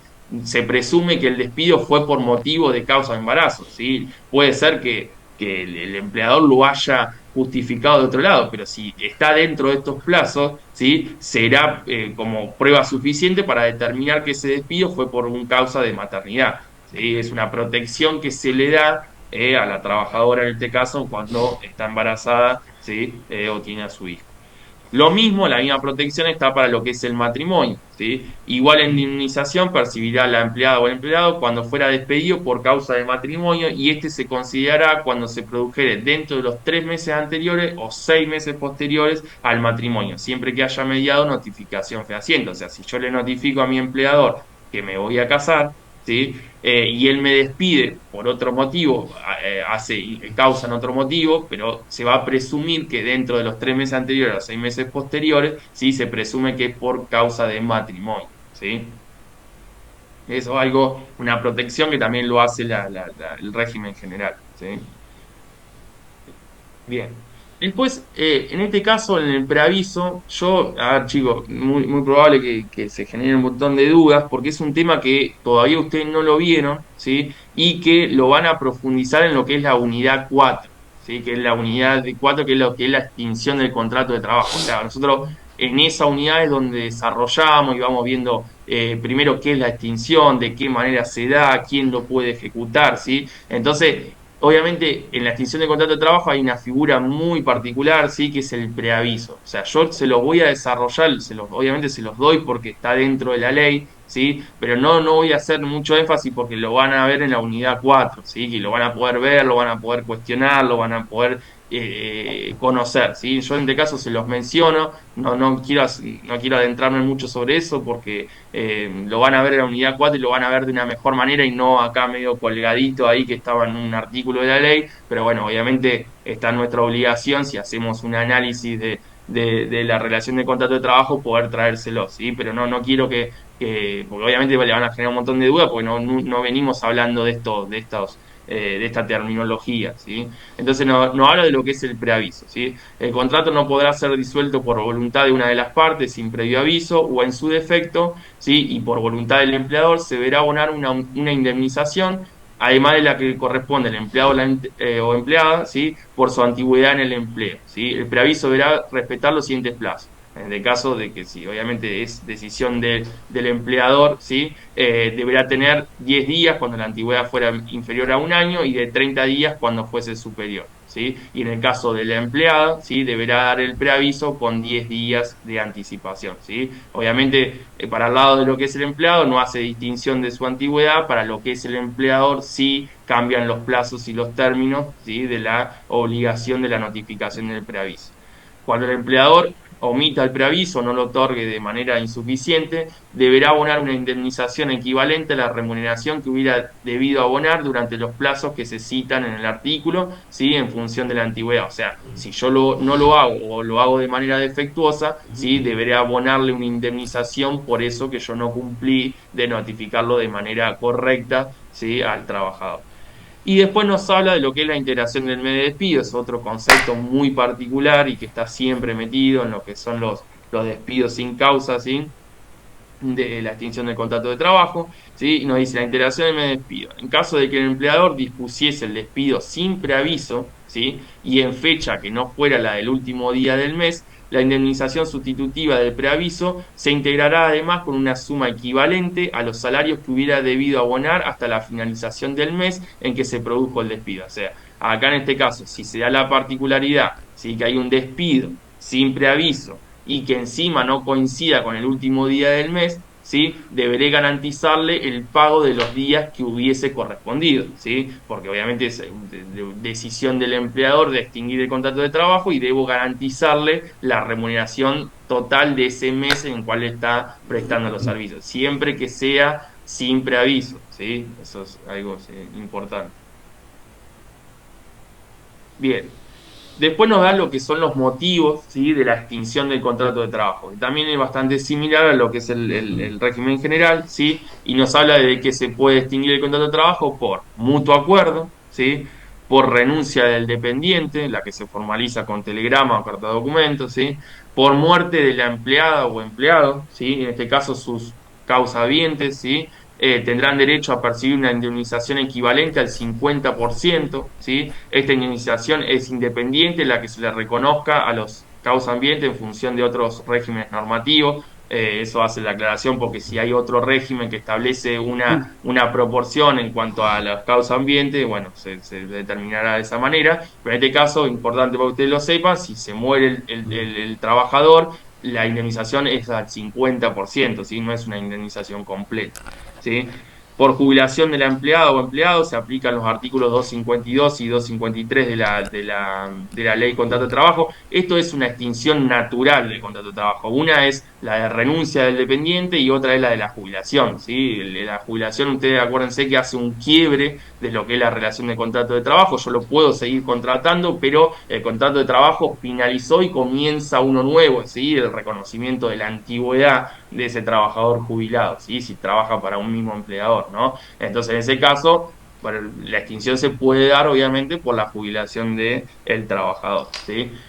Luego está lo que es la muerte del empleador, ¿sí? El trabajador tendrá derecho a percibir el 50% de la indemnización, ¿sí? Cuando la prestación de servicio continúe. Acá hace una aclaración con respecto al tipo, la modalidad de trabajo que nosotros estamos viendo. Dice, cuando la prestación de servicios continúe en beneficio de los familiares del causante, ¿sí? Por un lapso mayor a 30 días corridos desde el fallecimiento, se entenderá que la relación laboral constituye continuación de la precedente, ¿sí? Computándose a todos los efectos legales la antigüedad adquirida en la relación preexistente y las restantes condiciones de trabajo. A ver, acá es cuando se muere el empleador, ¿sí? El que a mí me contrató, pero ese trabajador sigue prestando servicio porque sigue cuidando de la casa o sigue cuidando de la persona a la cual fue contratada, bueno, se entenderá que hay una continuación del contrato de trabajo anterior, ¿sí? Más allá de que el empleador cambie por razones obvias, que entra en una sucesión, ¿sí? Y después la declaratoria de herederos,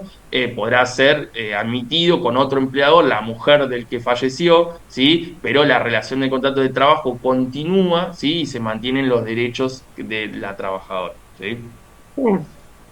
En el caso de que un trabajador se jubile y después Sí. o sea, hace un nuevo contrato de trabajo con ese mismo trabajador y se le reconoce la antigüedad, eso no entiendo. No, hace un quiebre del contrato de trabajo, ¿sí? O sea, en el momento de jubilarse, hace un quiebre y se genera un nuevo contrato de trabajo si así lo dispusiese. Yo no tengo la obligación de tener que tomarlo nuevamente al trabajador jubilado. Es una causa de extinción del contrato de trabajo. Se termina ahí y está a disposición del empleador de poder volverlo a tomar, ¿sí? Pero ahí el contrato de trabajo terminó, por ende el derecho al reconocimiento de la antigüedad, ¿sí?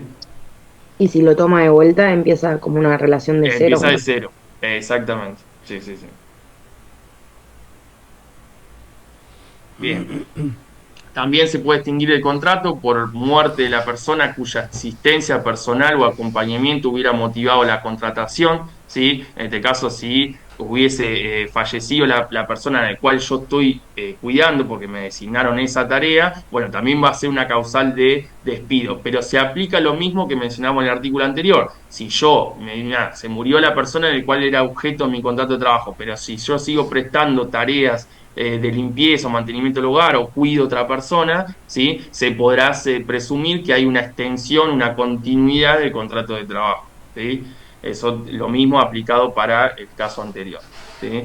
Por despido sin expresión de causa o sin justificación, es una manera de despido que se le llama arbitrario y unilateral por parte del empleador, ¿sí? Un despido sin causa.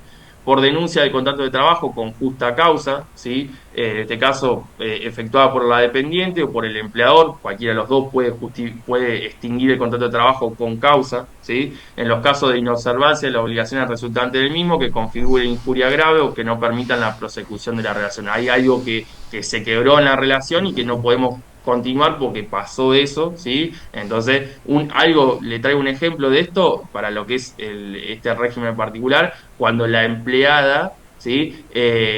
Transmite la información confidencial del lugar donde trabaja, ¿sí? Escuchó, no sé, una clave bancaria y baila y se la comenta a otro o la ejecuta a ella, obviamente eso va a ser un despido con causa de acá a la China, ¿no? Bien. Otro por abandono de trabajo, ¿sí? Requiere previa constitución en mora mediante intimación fehaciente a que se reintegre al trabajo, ¿sí? Por el plazo razonable y que nunca podrá ser inferior a 2 días hábiles. O sea, cuando la persona no se presenta más a trabajar, el empleador lo notifica, ¿sí? Para que se presente a trabajar en 48 horas. Si no se presenta, se dará el despido por abandono de trabajo, ¿sí?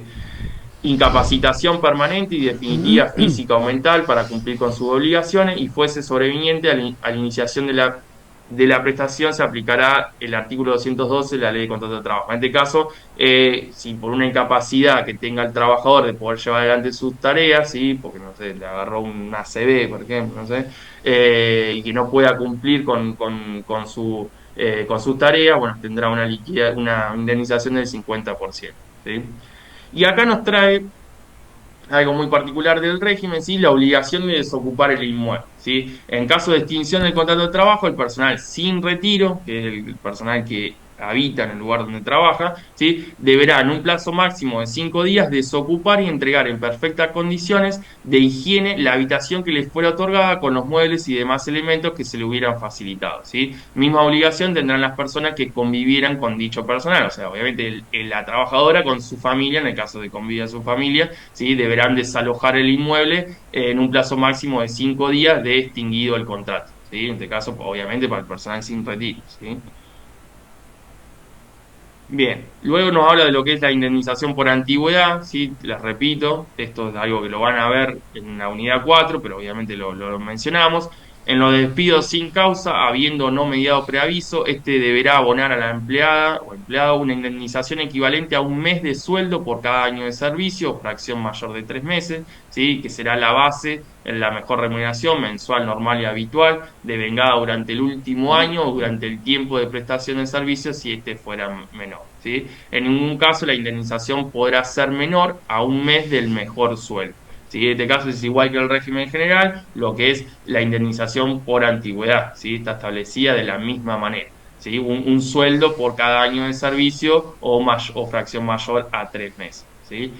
Después está lo que es el despido indirecto, ¿sí? En los casos en que la empleada denunciara el contrato de trabajo con justa causa, tendrá derecho a las indemnizaciones del artículo 43, 44 y 48, ¿sí? En este caso, por una particularidad, ¿sí? Del contrato de trabajo, que no sé, le cambiamos las condiciones, en vez de contratarla para tarea, la mandamos a cuidar a una persona, si eso no está aceptado por la trabajadora, ¿sí? Podrá fundamentar el despido, ¿sí? De manera indirecta. Lo mismo si no le damos órdenes. Si el empleador no le da órdenes de trabajo a un trabajador y se queda sentado ahí las 8 horas, se puede considerar despedido, ¿sí? Eso es algo importante como para que ustedes lo sepan en el momento de que lo tengan que llevar a la práctica, ¿sí? Y el artículo 50, sí, en este caso, sí, en este caso fue modificado por la ley 27742, la ley base, sí, es uno de los pocos, creo, no sé si el único, artículo que derogó esta ley, sí, donde este artículo determinaba un agravamiento por la ausencia o deficiencia en la registración. O sea, lo que trajo la ley base fue el hecho de no multar al empleador por falta de registración de sus trabajadores, ¿viste? O sea, algo que yo interpreto como flexibilidad laboral para el empleador, ¿no? En este caso, es algo que bastante fue objeto de discusión en cuanto a la implementación de la norma, ¿no? Obviamente antes había muchas multas o agravamiento en el caso de encontrar trabajadores sin registración. Hoy en día, digamos, la situación no es tan grave por lo visto, ¿no? Entonces, bueno, obviamente ahí es algo beneficioso para lo que es la parte empleadora. Bien, después la norma nos habla de lo que es la Comisión Nacional de Trabajo en Casas Particulares. Lo mismo que nosotros vimos en el trabajo agrario, acá la ley le da el nacimiento y le atribuye las distintas competencias a esta comisión, ¿sí? Que va a tener un papel muy importante y fundamental en la relación de contrato de trabajo, ¿sí? Y nos dice cuáles son sus atribuciones, obviamente, ¿no? Nos dice primero que será el órgano normativo propio de este régimen legal, que estará integrada por representantes del Ministerio de Trabajo, Empleo y Seguridad Social, del Ministerio de Desarrollo Social, que ahora están unificados con el Capital Humano, todos estos ministerios pasaron a unificarse en Capital Humano, ¿sí? Del Ministerio de Economía, de los empleadores y de los trabajadores, ¿sí? Eso, de esa manera va a estar compuesta esta comisión donde van a ir determinando cosas sustanciales, ¿sí? En la relación de contrato de trabajo, ¿sí? Sus funciones serán, entre otras, establecer las categorías del personal, ¿sí? Fijar remuneraciones mínimas, dictar normas sobre condiciones de alimentación y vivienda, promover el cumplimiento de normas de seguridad e higiene, constituir comisiones asesoras regionales, etcétera, ¿sí? Acá hay algo que yo comento, si alguno estuvo atento, que las categorías del personal estaban definidas en la norma, ¿sí? Estaban definidas. En el artículo 8 están definidas las categorías del personal. No sé por qué hace la aclaración de que también puede ser función y deber de la comisión de poder realizarlas. Yo las vi, salvo que sean, que las modifiquen o establezcan nuevas categorías, ¿sí? O podrá ser modificada la ley o podrá ser dispuesto por la comisión, ¿sí? Eso es una observación que les traigo, ¿sí? Bien, luego después lo que es la resolución 1, ¿sí? Y empezamos a como adentrarnos en lo que es la Comisión Nacional y la importancia que tiene en ello, ¿sí? Nos hace una aclaración, a ver, usted es algo que ahora está como medio como colgado de la palmera, ¿sí? Pero cuando nosotros empecemos a hacer los ejercicios prácticos nos vamos a dar cuenta que es una duda existencial lo que es la determinación de si yo te pago por hora o te pago de manera mensual. ¿Sí? Nosotros vamos a encontrar en las distintas resoluciones de la comisión que va a determinar, ¿sí? Va a determinar el salario por hora o mensual. ¿Se acuerdan que en la clase pasada, cuando vimos trabajo agrario, nosotros decíamos, bueno, para permanente continuo, ¿sí? Lo vamos a asimilar a la liquidación mensual, ¿sí? Y en el caso del temporal, ¿sí? Lo vamos a analizar del lado del jornal, ¿sí? Bueno, en este caso se nos presenta esta duda de decir, bueno, pará, ¿de qué manera, hasta cuántas horas yo te puedo pagar por el valor hora y hasta cuánto y cuándo corresponde pagarte de manera mensual? Es una duda, sinceramente, chicos, le digo, existencial en cuanto a la liquidación. O sea, antes de esta resolución nadie sabía, che, ¿a qué le designo? ¿Por hora o de manera mensual? O sea, porque no había una determinación, una aclaración con respecto a eso. Bueno, entonces la resolución de la comisión despejó esa duda y nos dice que en el artículo 2 de esta resolución, ¿sí? Nos establece el salario mínimo por tipo, modalidad y categoría. Y les dice, si trabajan 24 o más horas semanales para un mismo empleador, ¿sí? Será liquidado con la modalidad retributiva mensual. O sea, yo me voy a ir a la escala salarial y me voy a tener que fijar la parte donde diga mensual, ¿sí? No por hora, ya eso lo descarto, ¿sí? Si trabaja 24 o más horas para un mismo empleador, ¿sí? Me voy a ir de esa, voy a determinar su salario de manera mensual, ¿sí? Y dice, en forma proporcional a la cantidad de horas efectivamente trabajadas, ¿sí? Porque, ¿qué pasa? La remuneración mensual, ¿sí? La remuneración mensual está establecida por 48 horas semanales. O sea, si yo trabajo de 24 a 48, deberé realizar una proporción para saber cuál es el salario que me corresponde. ¿Sí? Si yo trabajo 36 horas semanales para un mismo empleador, deberé realizar una proporción de lo que es el sueldo que me corresponde. ¿Sí? Si trabajo 24 será el 50%, ¿sí? Si trabajo el 36 será el 75%, ¿sí? Bueno, en ese caso no hace la aclaración.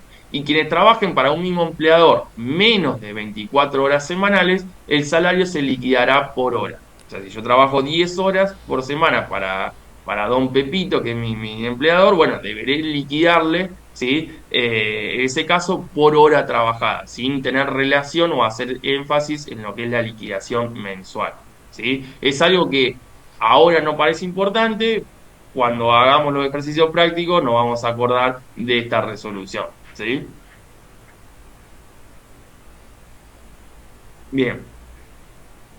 Luego, acá aparece un concepto que también lo hemos visto en el régimen de trabajo agrario, aparece lo que es el concepto de antigüedad, ¿sí? Que en este caso no está determinado en la ley, ¿sí? No está determinado en la ley. Acuérdense que tampoco está determinado en la ley 2744, lo que es el concepto y adicional de antigüedad. Distinto es el hecho de los derechos que vos tenés por la antigüedad en la relación de contrato de trabajo. Es una cosa, pero el concepto adicional, que es la parte remunerativa de lo que es, lo que es la parte de la antigüedad, no está establecido en el régimen general. Después cada convenio, ¿sí? Lo fue tratando, o los distintos regímenes de contrato de trabajo los fueron reconociendo, ¿sí? Yo, por ejemplo, soy un personal excluido de convenio, yo no tengo el concepto de antigüedad, ¿sí? A mí no me pagan por antigüedad, sí tengo reconocimiento de derechos por antigüedad, ¿se entiende? Eso es importante como para que también usted lo sepa. O sea, una cosa es el reconocimiento de tu antigüedad para los derechos y otra cosa es el pago del concepto de la antigüedad, ¿sí? Por este caso, antes de esta resolución, las personas de casas particulares no tenían el concepto de antigüedad. Y acá hay una particularidad que se las traigo, ¿sí? La resolución estableció que a partir del 1 de septiembre del 2021 se debe abonar un adicional del 1% por año sobre los salarios mensuales para el personal doméstico. Y acá hay una aclaración. Se deberá considerar la antigüedad desde el 1 de septiembre del 2020 sin efecto retroactivo. ¿Qué nos quiere decir? Que si yo tenía en 2021 una persona que ya tenía 5 años de antigüedad, ¿sí? Yo le voy a reconocer como máximo, ¿sí? Un año de antigüedad, que es la del 1 de septiembre del 2020 y la que yo le estoy implementando a partir del 1 de septiembre del 2021. O sea, en cuanto al concepto de antigüedad, no le reconozco más que un año, ¿sí? Empieza a contar a partir del 1 de septiembre del 2020. Eso es algo muy llamativo, pero que bueno, obviamente se los traigo para que ustedes también lo sepan, ¿sí? Pero solo se considera el año de antigüedad, pero no se le va a pagar el proporcional, digamos, no tiene retroactivo. Así que solamente Exactamente. suma el 2% para el 2021. Exactamente. Distinto, como se los vengo diciendo, distinto el reconocimiento de la antigüedad para los distintos derechos que tiene el trabajador, que eso la norma lo va contemplando en los distintos artículos, ¿sí? Esto es el concepto de antigüedad que se paga como un adicional y que va a estar incluido en la liquidación de haberes de este trabajador, ¿sí? Esta liquidación es generalizada y abarca todas las relaciones laborales vigentes, ¿sí? En este caso no hace una distinción de sin, con, retiro, es aplicable para todos, ¿sí? Y acá, para cerrar, ¿sí? Con la clase de hoy, le traigo algunas particularidades que tiene el régimen que nosotros debemos tener en cuenta. Lo mismo que hicimos con la clase pasada, en la clase teórica del trabajo agrario, ¿sí? De traer ciertas ítems como para que ustedes lo puedan tener en cuenta al tener esta relación de contrato, tener que analizar estos contratos de trabajo, ¿sí? Existe lo que es la deducción del personal de casas particulares, el impuesto a la ganancia. Esto se dio como un fomento, ¿sí? Que fue impulsado obviamente por el Poder Ejecutivo, de poder regularizar lo que eran las relaciones de contrato de trabajo del personal de casas particulares. Entonces, al momento de fomentar este blanqueamiento, ¿no? Se le dio, bueno, vos tomalo, ¿sí? Blanquealo y yo te doy la posibilidad de poder deducirlo del impuesto a las ganancias, ¿sí? Fue un hecho de poder fomentar y poder regularizar las relaciones de trabajo. Ahora estamos en otro escenario donde con la ley bases eso se ve que no es tanto el objeto, ¿no? Donde le empieza a sacar multas al empleador por falta de registración. O sea, esto se sigue manteniendo, pero le quiero decir poder contextualizarlo ustedes en cuanto a los distintos escenarios externos, ¿sí? En materia política, ¿sí? Jubilación: para tener derecho a gozar de una jubilación, las contribuciones al sistema jubilatorio tienen que ser iguales o superiores a la cuota establecida para la categoría de 16 o más horas trabajadas semanalmente. Si las contribuciones abonadas por el empleador no alcanzaran esta suma, el trabajador podrá pagar la diferencia. Acá le hago una pausa y se lo explico. Nosotros en este contrato de trabajo no vamos a tener el concepto de aporte de jubilación, ¿sí? ¿Cómo va a estar determinada lo que es la jubilación, ¿sí? A través de la contribución del empleador. El trabajador no va a aportar a su jubilación, ¿sí? Pero ¿qué pasa? Si yo quiero acceder a una jubilación mínima, debo garantizar como mínimo un trabajo de 16 o más horas trabajadas, ¿sí? O sea, si yo trabajo para un único empleador y trabajo 8 horas, no me va a alcanzar la contribución del empleador para yo poder jubilarme, ¿sí? Si en ese caso no lo puedo compensar con otra relación de trabajo, o sea, yo le trabajo a la que tengo acá, Micaela, ¿sí? Karen, ¿sí? En este caso, si yo no completo con Micaela, no completo 16 horas trabajadas, ¿sí? Yo deberé pagar esa diferencia, ¿sí? Como trabajador, y en el caso de que sí se puede dar la posibilidad de que yo trabaje para Karen, entonces con Karen sumo las dos contribuciones que me hacen los empleadores y llego a las 16 horas semanales, ¿sí? Que es como mínimo lo que debo garantizar para poder acceder a lo que es la jubilación, ¿sí? Del sistema del CIPA, ¿sí? Se lo aclaro porque es un dato bastante particular del régimen.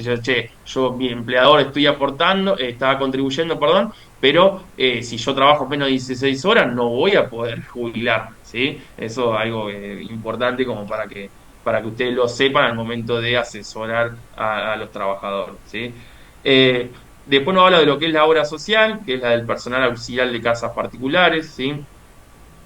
Y acá también nos hace lo que es la aclaración de el hecho de, para tener acceso a las prestaciones, los aportes de obra social tienen que ser iguales o superiores a la cuota establecida para la categoría 16 o más horas trabajadas semanalmente. Acá le hago otra pausa. En el caso de la obra social, sí el trabajador aporta, ¿sí? Sí el trabajador aporta. ¿sí? Este es un concepto de descuento que nosotros le vamos a aplicar al trabajador en su recibo de sueldo, aporta obra social, ¿sí? Entonces, debo garantizar un aporte, ¿sí? de obra social para poder tener la cobertura de 16 o más horas trabajadas semanalmente, ¿sí? En este caso, sí es un concepto de descuento al trabajador, no la jubilación, ¿sí? Es algo que lo vamos a ir viendo cuando vayamos resolviendo los ejercicios, pero acuérdenselo, ¿sí? Y después, como dato adicional, le traigo lo que es el Día del Personal de Casas Particulares, ¿sí? Que a través de la resolución 3 del 2015 se fijó el día 3 de abril de cada año, perdón, como Día del Personal de Casas Particulares. Es considerado no laborable, ¿sí? Sin pérdida de la remuneración, y si se presta servicio, la remuneración se incrementa con un recargo equivalente al 100% del salario diario, ¿sí? En este caso es similar a los otros regímenes, ¿sí? Se estableció un día, ¿sí? de festivo para este personal, el cual no será no laborable, y en el caso de trabajar, ¿sí? Tendrá que pagarse con un 100% de recargo, ¿sí? Acá yo, para terminar, les traigo lo que es los valores vigentes, ¿sí? De aportes y contribuciones, ¿sí? Para los empleados de casas particulares, ¿sí? Donde acá empieza a segmentar lo que es el hecho de menos de 12 horas, desde 12 a 16 o 16 o más horas trabajadas semanalmente, ¿sí? Eso es semanal.